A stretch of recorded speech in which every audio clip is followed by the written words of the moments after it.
Thank you, Mr. Speaker. I rise on a point of personal privilege today with my recent election as leader of the Ontario PC Party.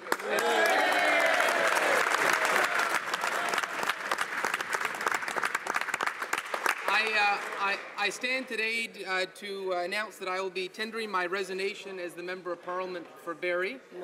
And it's an emotional but exciting day for me because over the last 9 years it's been a privilege to serve the city of Barrie. It has been one of the greatest honors of my life, and during that time I thought I would highlight today a few of the success stories that our city of Barrie has seen under this government. On an infrastructure level, I'm very proud to have seen the Health and Wellness Centre built at Georgian College. I've been honoured to see the Allendale Waterfront and South Barrie GO train stations introduced to the city of Barrie, the Dunlop Street Fire Station, the Lantland Lane Community Centre, the Eastview Arena refurbishments, and the Downtown Theatre bringing culture to the downtown of Barrie. You know, this government has brought unprecedented funding to Lake Simcoe. When I first became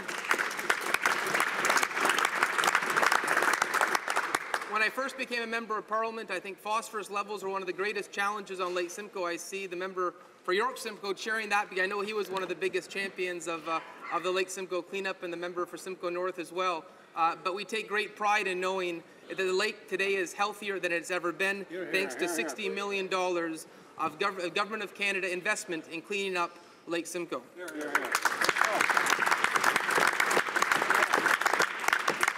Another one of the fine examples of investments in Simcoe County that I take a great degree of pride in is the Canada First Defence Strategy. Very near to the city of Barrie is Base Borden in the riding of Simcoe Grey. My good friend there, I know, is very proud that since 2006 we've seen over $210 million invested into CFB Borden. I can tell you in Simcoe County we take great pride in Base Borden and what it has meant to our region. It's great to see a government that has invested so significantly in Base Borden.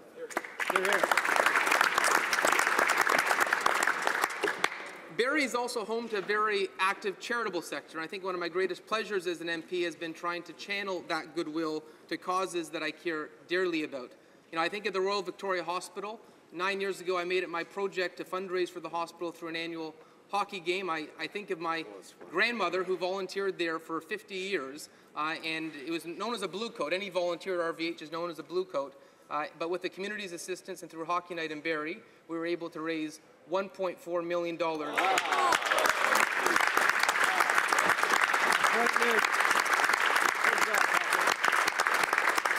For the Cancer Centre and for the mental health. And it hasn't just been a charitable hockey game. We've grown that to be, the last 4 years we've had the annual Barrie Waterfront Half Marathon. I know a number of my colleagues have participated in that half marathon. Whether they wanted to or didn't, I managed to rope a few of them into doing it, but we actually have managed to raise $170,000 through the half marathon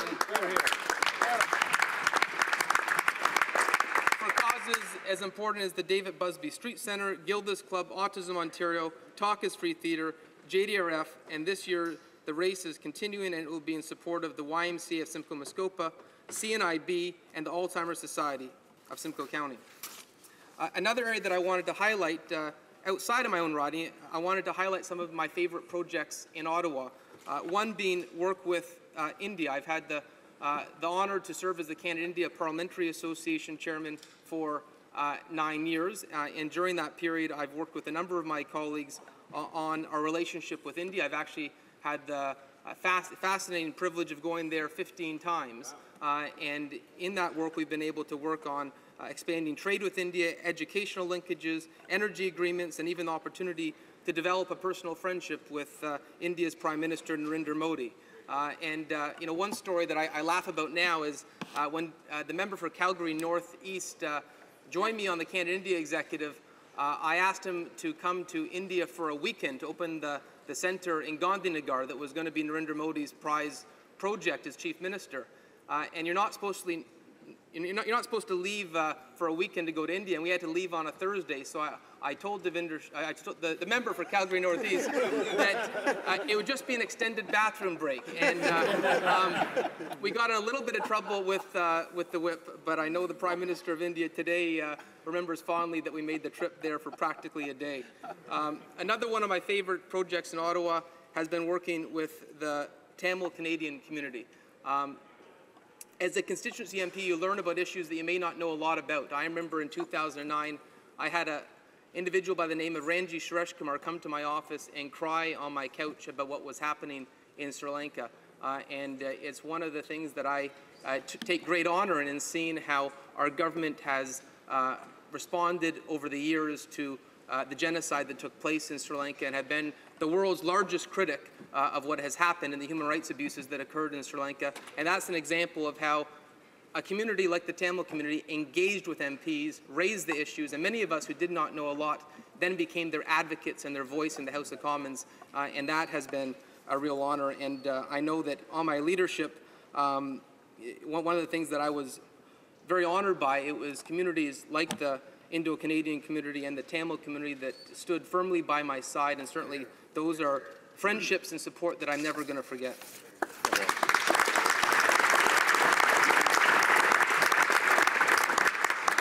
The last area in Ottawa that I wanted to mention is the issue of neurological research. One of the things that I enjoyed most in Ottawa was back in 2008, we set up a neurological disorders subcommittee, and it was an all-party committee that I got to serve on, and we had hearings on neurological disorders for 3 years. In that period, we're all there for different reasons. I was there because I saw what happened to my grandmother with Alzheimer's, and there was other MPs from different parties who were there for similar personal reasons, but it was one of the opportunities where I saw how we could work together, how we could have an issue that brings us all together, and in that case, the report that was finally published, we saw in the budget in 2011 that was involved with the additional $100 million for the Brain Canada Trust, and it's moments like that you see why government is so important, why public service is so important. I wanted to thank a few people today in my final speech in the House of Commons. I wanted to thank my family for their love and support, my late grandparents, Honest Joe and Edna Tascona, who moved to Barrie in the 1940s, and I'm very glad they did. My father, Edmund Brown, mother, Judy, sisters, Stephanie, Fiona, brother-in-law, Chuck, my nephews, Colton and Harrison, for their never-ending inspiration. I also want to pay thanks to my past EDA presidents. I know every MP appreciates having a strong EDA, and I benefited from some great presidents, Alison Eadie, Trudy Waldinger, Larry Pomfret, Bruce McGregor, and Gary Perkins. I also want to thank my staff. We all know we can't do our jobs without the staff members we have. Their knowledge, dedication, and professionalism has enabled me to serve the people of Barrie, and I want to thank Heather McCarthy, Sean Bubel, Samantha Flynn, Pat McFarland, and Cindy Bujea. Serving Barrie has been the greatest honor of my life. Barrie will always be my home. The people of Barrie are an incredible part of who I am, and it is with excitement that I start this new journey. And I want to say one thing that I forgot to mention is that obviously I am in debt of our Prime Minister. It's been an honor to serve in his caucus and in his government. I've had the honor to serve as the GTA caucus chairman.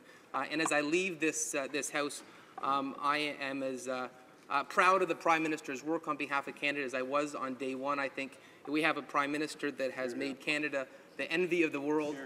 And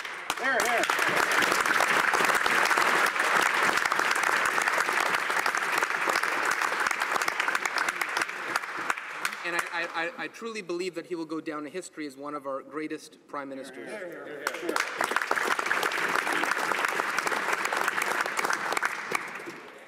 I am compelled to public service in Ontario because I believe I can make a great contribution there. I believe that Ontario can be the economic engine of Canada once again. I believe we can and must do better as a province, and it's for that reason I make the difficult choice to say goodbye to friends in this House, to say that I will be in public service at a different level, and it's been an honor to sit amongst the quality of individuals in this chamber on both sides. Thank you. Thank you.